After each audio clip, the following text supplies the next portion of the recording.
So you're not going to be seeing your clients for a while, and yet you want to make sure that you're keeping in contact with them. Today we're going to talk about client communication strategies that will work during social distancing.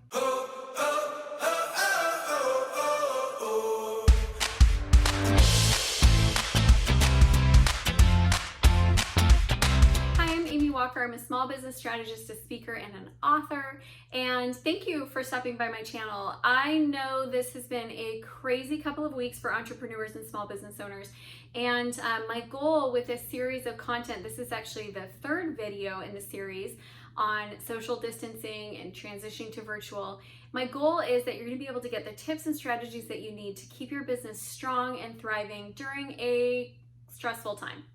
So if you haven't done it yet, I'd love for you to join us in this channel, press the subscribe button, and then hit the bell notification so you can get notified every time we release new content, which is every Monday through Friday. So in this series so far, we have talked about ways to continue to bring in new business. We have talked about how to transition to more of a virtual model and the pivots you need to make. And today we're talking about communication with your clients.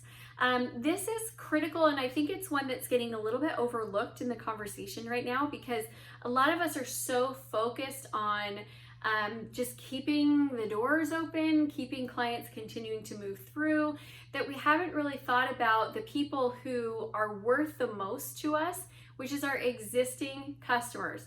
I know we all want to keep bringing in new ones because that's where that new revenue comes in. But the most loyal people, the ones that are most likely to be waiting on your doorstep when it opens again, the ones who give you the best referrals, the ones who are like, they want you to succeed, that's your existing customers. And so communication with them right now is going to be absolutely critical. So I've got 6 tips for you today on how you can improve and increase your communication with your clients while we're not seeing them because we're all at home, homeschooling our 5 kids. Maybe you don't have 5, I have 5. And so, you know, if you hear loud screaming in the background while we're filming, it's because they're all home all the time. It's awesome and loud. There you have it. Okay, so my first suggestion for communication during social distancing is that you need to change your tone. If you try to approach it as business as usual and just send out the same message as you normally would, I think you're going to come across as being tone deaf and insensitive. So I think it's really important right now that we adopt a sympathetic tone. And I know for me, I've had to pull a lot of my pre-written copy and just save it for another day. It's still good, but it's not good for now. And so it's important to kind of relook at everything that you're doing, whether that's like reach out scripts or, you know, emails in your autoresponder sequence or the regular happy birthday cards that go out. I just think everything that you have that is a message you're sending out to your people, you need to take a look at it and see, does the tone need to change? Is it sympathetic for the fact that it's a challenging time for a lot of people? Maybe your clients have been laid off from jobs recently. Maybe your clients have, maybe you're a B2B and your clients are struggling to keep their doors of their business open. Maybe they've gotten sick or they have their children and they're scared, or you've got overworked, frustrated, overwhelmed moms who are trying to work from home and be the teacher at the same time. It's definitely a challenging time for a lot of people. So look at that tone and make sure that it's sensitive, it's relevant, it's sympathetic, and it's going to ring true for people right now. And I recommend be really honest and be really open, because that is going to build a closer relationship and a closer connection than maybe you even had before. Second thing is that your clients are going to want a sense of normalcy. They don't love that their whole world has been flipped upside down. Although I think, to be honest, I think all of us have things that we're loving about this experience. I know I am. I love the increased family time and not having to be on the run from 5:30 a.m. till 9:30 p.m. every night. I love that. But there's a lot of things that have been shifting and changing. And so letting your clients know that you're still here, that you're still helping them in XYZ way, even if it looks a little bit different, like maybe you've had to shift some of your services and how you provide them, but let them know what's still the same. Your product or your service at its heart is still the same. Your core values are still the same. The way that you care about them is still the same. So let them know in the midst of all this change, help them create a sense of normalcy and that you're still going to be able to take care of them and provide for them.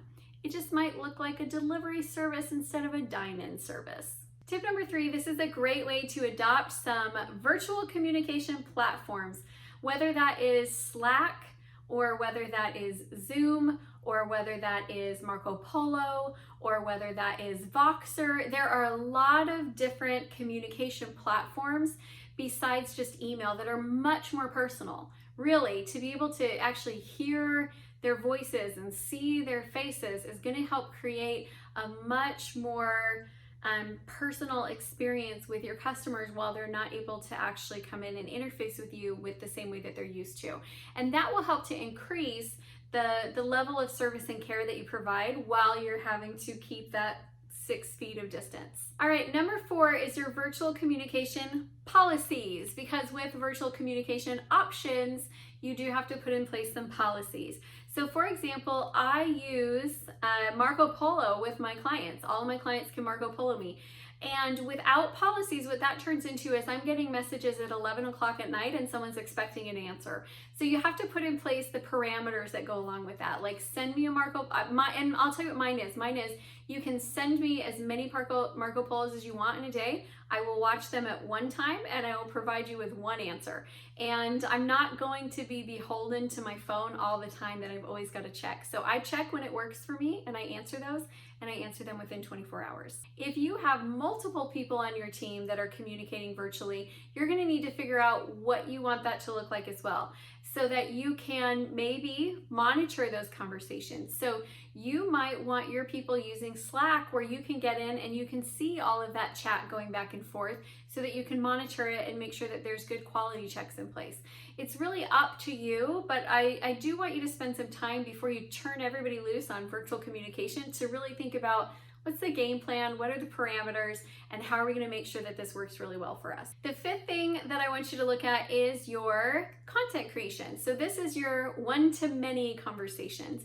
Right now, I am making a video for you, just for you, and everybody else that wants to watch it. And I will send this to my email list, to all of my clients. I'll put it in my Facebook group. I'll promote this to all the people I'm connected with on LinkedIn. And so I am creating a message that then I'm going to be able to communicate with a lot of people. So your content creation right now, I feel like is really important because you don't want to be out of sight, out of mind. You don't want them to forget that you're there. You want them still, ringing your phone or sending you that message or coming in or calling in or what, but you want them to remember that you're there. So producing great content is a way to do that. My 6th thing that I want you to look at is your virtual team meetings.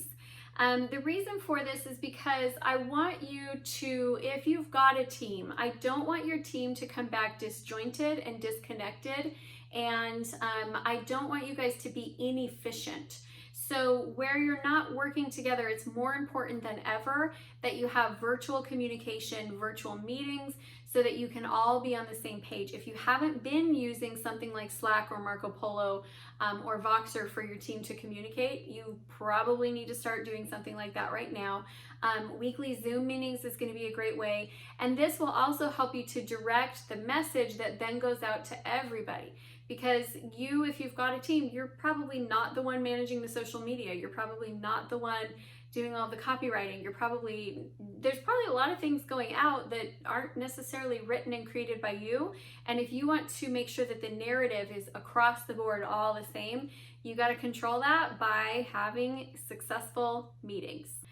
All right, I hope these tips have been helpful. If you are just starting on this video, make sure that you watch the entire series because we also are giving you tips on how to acquire new clients during social distancing and pivots that you need to make in your business strategy to make sure your business survives and thrives however long this quarantine decides to last.